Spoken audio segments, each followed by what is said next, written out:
Okay, welcome back, baking and pastry students. Welcome to week 7. We only have 19 weeks in the semester. We are in week 7, and I count the weeks that we're in school. So obviously we have more time in this semester because of holidays. Okay, but the bottom line is, out of the 7 weeks that we've been in school, okay, we are now, basically, more than a third of the way through the semester. A reminder, so 33% of the way through. Love to get everybody to passing so that we can start that clock on the pizza party, okay?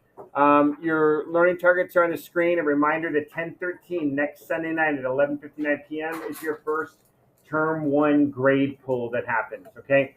I will walk out of here on Thursday, okay? And at that time, my grades will be up to date in Google Classroom and Skyward. They are up to date in Google Classroom right now. They were updated in Skyward last Monday. I'll update them in Skyward again today, right? Because they update Skyward every what? Monday. Thank you. Okay. Where is the place to check your grade in my class? Google Classroom. Because every Monday, you'll see that it's accurate, but I will continue to grade what you submit to me during the week. So Google Classroom is the best and most reliable place to check your grade. Reminder as well, right? If you are submitting if I grade an assignment as 0, do not use Google Classroom's missing assignments feature, right? Because as soon as I grade it, it's no longer missing. Okay, all right. So I've graded it. So that means that you've been awarded a 0. I do not like student grades to be inflated. I don't like you to have a false sense of security around the grade that you have in my class. So I grade everything as close to real time as possible. Okay. So again, I'll push out grades into Skyward this afternoon. Google Classroom, as of last period, everything was graded. Okay. I inputted the zeros in from last week. And again, that will have a bearing on your grade based on how you did last week. That'll have a bearing on the grade that's posted in Skyward. All right. I'm going to show you a quick industry video. All right. Again, on Mondays, typically I give you a taste of the industry. Though it's a short week and we have no school on Friday, I want to do this really quickly. And then I'm going to talk about what we're doing. Chef of the Week is going to suit up. We're going to stack our stools. We're going to wash our hands. And you guys are making your apple galette dough today. Okay. Because we don't have Friday, right? I got to keep things moving. So I'm condensing things a little bit. We will not work on Ruby today. Once we make the dough and roll it out tomorrow, okay, finish the mise en place tomorrow, put that back in the fridge, you'll have time to work on Ruby tomorrow. You'll have time to work on Ruby on Wednesday. Your tart will simply go into the oven on Wednesday. It will bake past the class period. We will pull it out for you. We will store it up on top of the countertops. And then on Thursday, you can gently reheat it, and you'll eat your tart on Thursday, okay? Wednesday will not be a long enough class period for the tarts to cook. Here we go. Quick orientation of being a pastry chef here. Owning your own bake shop.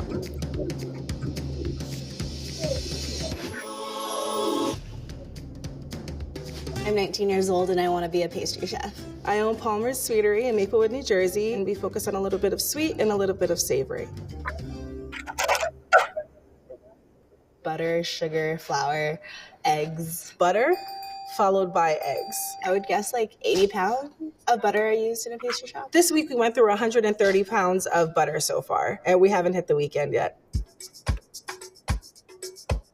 A spatula, a mixing bowl, and probably whisk. 1 would be a scale, 2 an offset spatula, and 3 a Sharpie. In the kitchen, we label everything. It's the way we communicate with each other. We label, we keep people safe. We make sure that old food gets removed from the kitchen. I think in order to become a pastry chef, 3 of the most important skills are being adaptable, being creative, and being able to work long hours. It's really important that you're actually strong in math if you want to get into pastry. I'm okay at math. It's important when we're scaling recipes. It's important when we are doubling a recipe or cutting it down by a third. Everything that we do is based on numbers. I would guess that pastries usually have a lifespan of a day, so I think that for certain orders, she would probably make them the day of. Our day actually starts the night before, so we prep a day ahead. Prepping is measuring out your ingredients, cracking eggs, putting things in containers. Prep the night before is getting all the butter cut for biscuits and scones. It can be scaling the dries for cinnamon rolls. When we do donuts, for example, we have to get the dough done the day before so it retards overnight. The first step is measuring out what your ingredients are and setting that aside. Every Sunday, we put out donuts. We start the process on Saturdays. The dough gets made the day before, the fillings or the glazes get made the day before. I would guess that you pipe the donuts. We get them rolled, we get them cut, we proof them again. And you make a circle donut shape. Then we fry, we let them cool, we get them glazed, and we design them. I think pastry chefs probably work 12 to 13 hours every day, 7 days a week, even when their bakery's closed. I work anywhere from 10 to 16 hours a day, 6.5 days a week, mostly because on Mondays, although we're closed, I go in to get paperwork done and I take advantage of the quiet of the shop. I think 85% of being a pastry chef is trying out new recipes and baking. 50 to 60% of my time is spent baking. The remaining time is spent talking to customers, getting orders, doing paperwork, answering phone calls. I bake once or twice a week, but next year when I get a kitchen, I plan to do a lot more. I think one of the perks of owning your own business is being able to determine your hours and vacation time. I do not make my own hours. My customers make my hours. I have not been on a vacation in 4 years. I don't think it's anything too strenuous. Being a pastry chef is 100% physical. I don't think you have to inherently be a strong person. When we put job requirements out, you have to be able to lift 50 pounds. Whether it's lifting bags of flour or 100-pound bags of sugar, whether it's lifting a case of milk, it's lifting eggs, it's rolling dough. Everything that we do requires our bodies. I've burned myself baking many, many times, but I don't think anything other than that. I was actually at Target shopping and realized that I couldn't move my right leg and didn't know why. I found out that I had a few pinched nerves that were a direct result of not taking care of myself and lifting the wrong way and bending the wrong way. And it actually took me out for a few days. I think that there's a mental toll of being a chef, just from the long hours, but also always trying to be creative and always trying to come up with new things. But I also think it's really fun. Different kitchen environments can be abusive. I think that you miss out on family and friend events. If you are a perfectionist, you want to do everything right all the time, but you're also a human, so you're going to make mistakes. I made desserts for my entire school every week. One of the most difficult things to make are macaroons because you have to be really careful about over mixing. I remember trying to make them once. It didn't turn out well. My least favorite task would be French macarons. They are still to this day the most humbling thing that we make. It's not just dependent on your skill. Sometimes it's humidity. It's your oven temperature. Sometimes somebody cracked egg whites and there may have been the tiniest little bit of yolk in there and it can ruin your entire product. I think a trained chef in 5 years probably wouldn't have any trouble making a macaron. I think that even though it's a lot of work, it's worth it at the end of the day because A, you get to do something that you really love to do, and B, your product makes other people happy. I think what makes my hard work worth it is when I keep seeing, the same customers that we've done a gender reveal cake for, and then a first birthday cake, and then a second birthday cake. I think seeing my mom in the store and her realizing that I'm not just playing in flour, but actually running a real business that she gets to be a part of, that to me is what makes it worth it.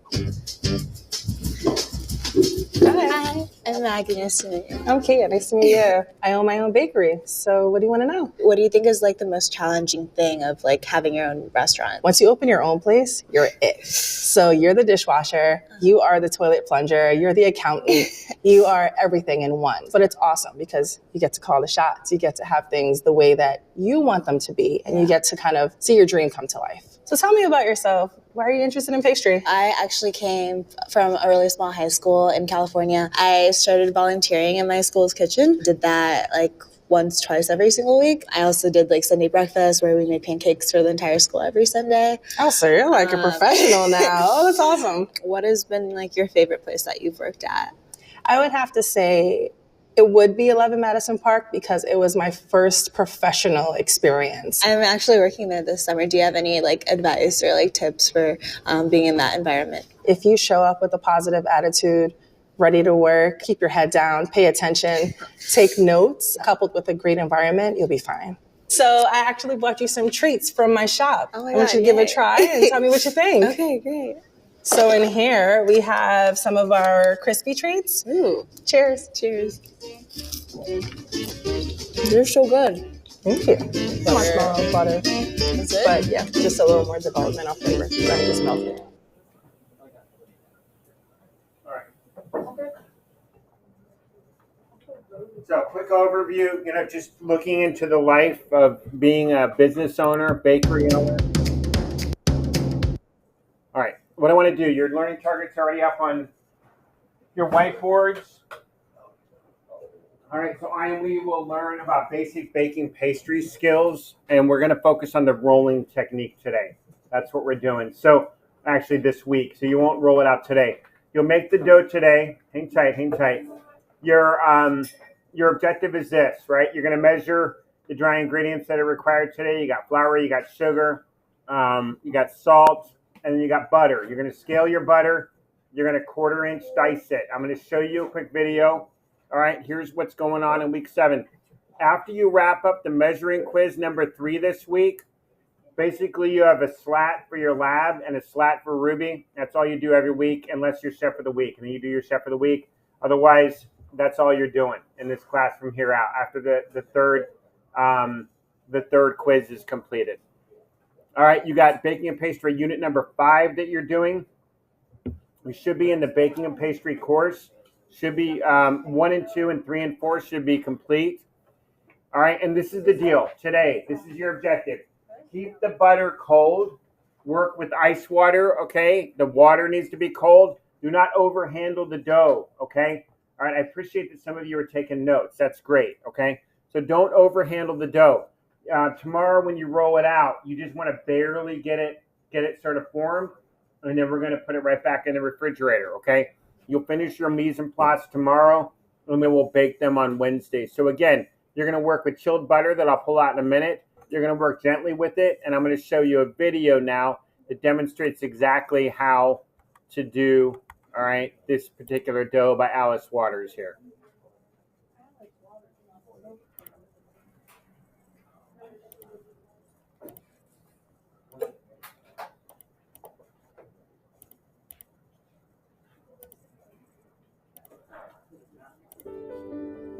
One of the things that makes Chez Panisse unique. So this is what we're preparing, an apple galette, okay? But when you make them again and again, they really become second nature.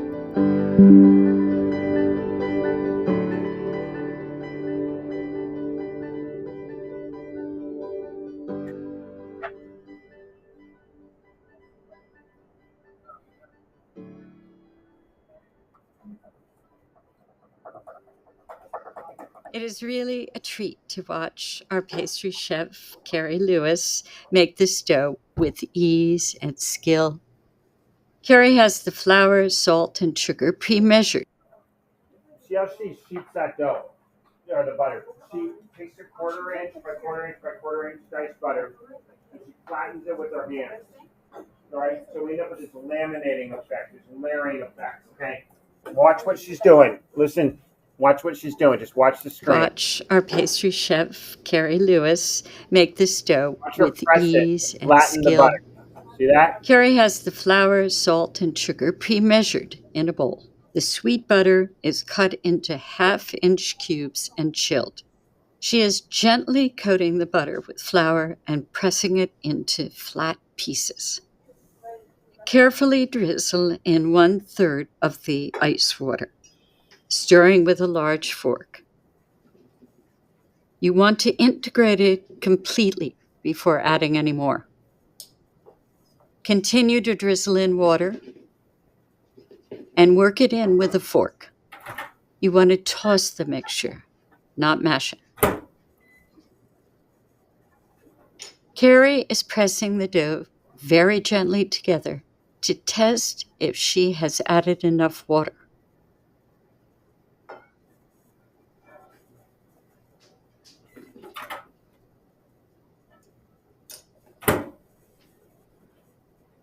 It should start to get a little ropey texture, which means the dough should have enough water to just come together with a gentle squeeze, but no more. This kind of tearing and stacking creates butter layers that eventually make a flaky crust when it's baked. She's barely folding it together. We don't want to, listen to me on this, super important. Don't try to heat it. Don't work it. Don't overwork it. Just get it combined and stop. Form it into a dish. Wrap it with saran wrap. Put it in your bin and put it in the fridge. You just want to get it combined, okay? It's okay even if there's a little residual dry flour on it. Don't worry. We're going to be rolling it out tomorrow. You'll have an opportunity to get that all sort of homogeneously integrated. Final motion is to knead it very slightly to pull it together. She's got 2 recipes worth of dough. So she's got 1 ball and then another one in the bowl. You're going to use all of yours. Everything in the bowl gets used. We find it easier to master this dough if you make it in slightly larger batches, so that there is more wiggle room to get the texture right. Wrap the dough and let it rest in the fridge for at least 30 minutes So we're letting it rest in the fridge to give the gluten in the flour a chance to relax as the dough continues to moisten. We remove the dough from. All right, that's it. So we're stopping there today. So again, you're just simply going to combine your dry ingredients into a bowl. You're going to take your butter that you diced on a cutting board, not on the table, with a knife. You're going to dice it into a 1/4 inch. She said half. I'm going to have you do 1/4 inch because we're just doing 1 ball. So I'm going to go a little bit smaller. You're going to sheet that. I'm going to come around. When you get your butter diced, I want you to give me a holler. All right? I'm going to come around and show you how to do it. Chef of the week, where you at? Raise your hands. Figure out who Chef of the Week is, all right? If you know who you are, good. Grab your chef coat, stack your stools, wash your hands. Let's get going. Feel free to plan. I love this. Team 2, they're identifying their standards already. Great job. They're making their plan. Do that quickly and then get going, all right?